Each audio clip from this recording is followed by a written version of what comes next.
remote Bikini Atoll in the Central Pacific, preparations are speeded for America's test of the atom bomb against ships of war. Steel towers will support cameras to record the explosions. For months from San Francisco and other ports, the vast armada of obsolete target ships has been heading for its rendezvous with the fourth atomic bomb. Among them are the Japanese cruiser Sakawa, the Japanese battleship Nagato, and the German heavy cruiser Prince Eugen. These are the ships that will bear the shock of the test bomb. Upon the results of these tests, the navies of the future will be based.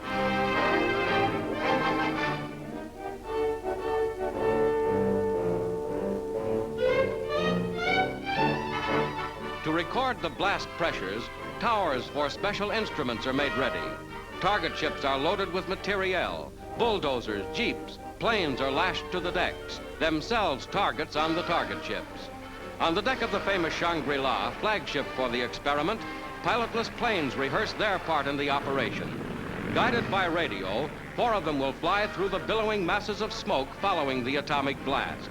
Each will carry airtight bags that will scoop up samples of the smoke. The bomb will be dropped from a B-29 Superfortress, piloted perhaps by Colonel Paul Tibbets, who piloted the plane that bombed Hiroshima.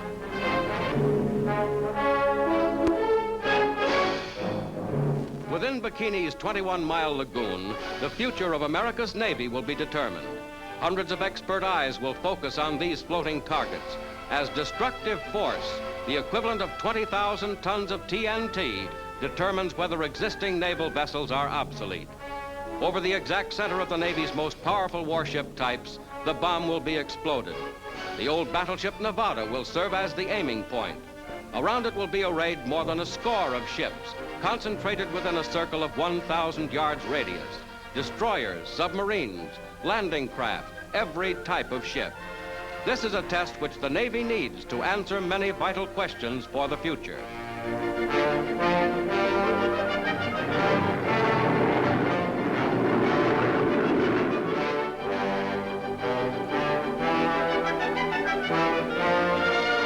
Out of the fire and smoke of the weapon that changed the thoughts of the entire world will come the United States Navy of the future.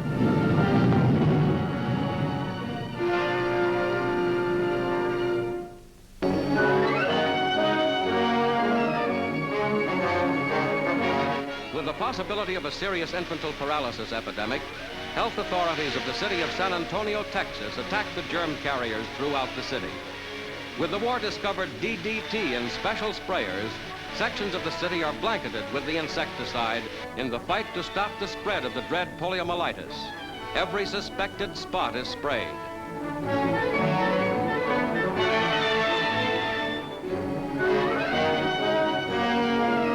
Even the streams are disinfected, and in the parks and public places, children are forbidden to gather.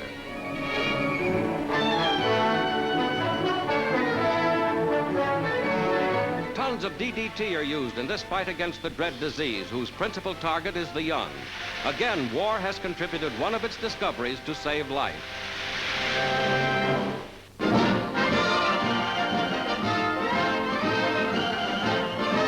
At the White House in Washington, war veterans from hospitals in this capital area are entertained at a lawn party given by the President and Mrs. Truman. The veterans, all 1,200 of them, were wounded in the war.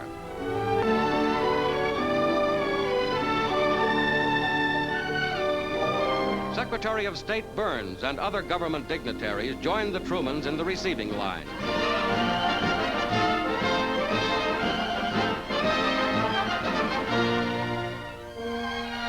The men in the party represent all branches of the armed forces from all the theaters of war.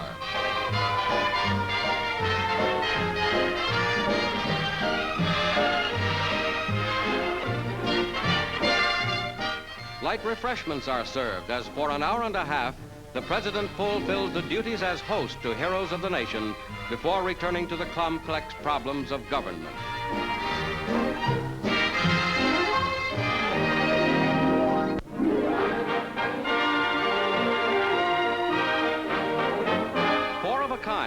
Quadruplets are born in Memorial Hospital in the state of North Carolina in southeastern United States.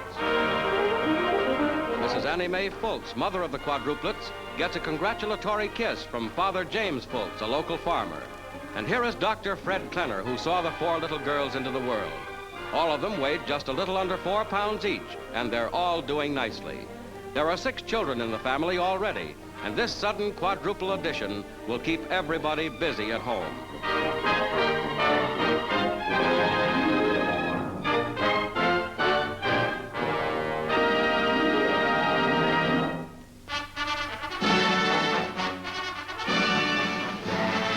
Joe Louis, world heavyweight boxing champion, puts the finishing touches to his training for the championship bout with Billy Conn. The champion keeps his sparring partners busy with the fight only a few days off. Louis knows he will have a fight on his hands.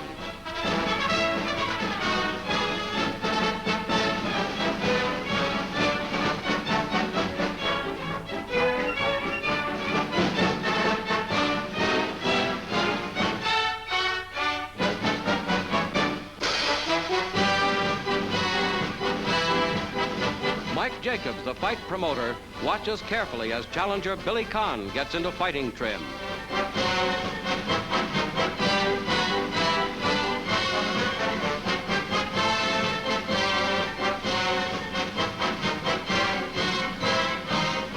The last time the two met, Conn fought the champion to a standstill for 13 rounds, only to lose by a knockout.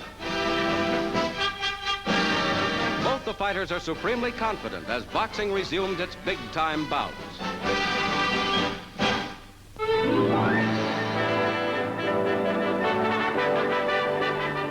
On the slopes of the Rocky Mountains in America's far west, thousands of sheep graze contentedly, a heavy crop of wool on the hoof.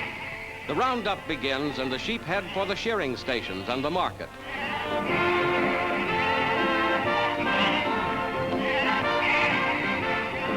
Everybody in this Colorado town comes out for the season's leading social event.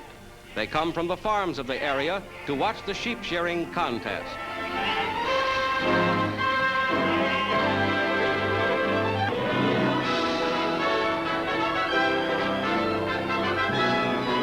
And Cora Myers wins the competition.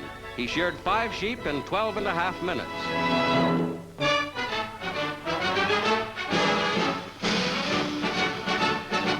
General Dwight D. Eisenhower is greeted in Nanking, China by his former chief, General George Marshall, now United States Ambassador to China. The general's first call is at the home of Generalissimo Chiang Kai-shek. He arrives in China just a year after the German surrender in Europe.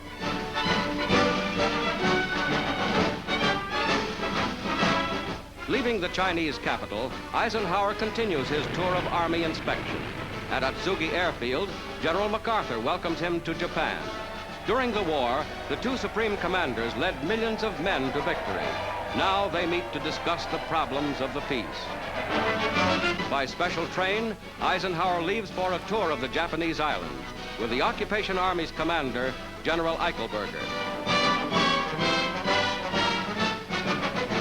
At Kobe, Chief of Staff Eisenhower talks with the soldiers of the occupying forces.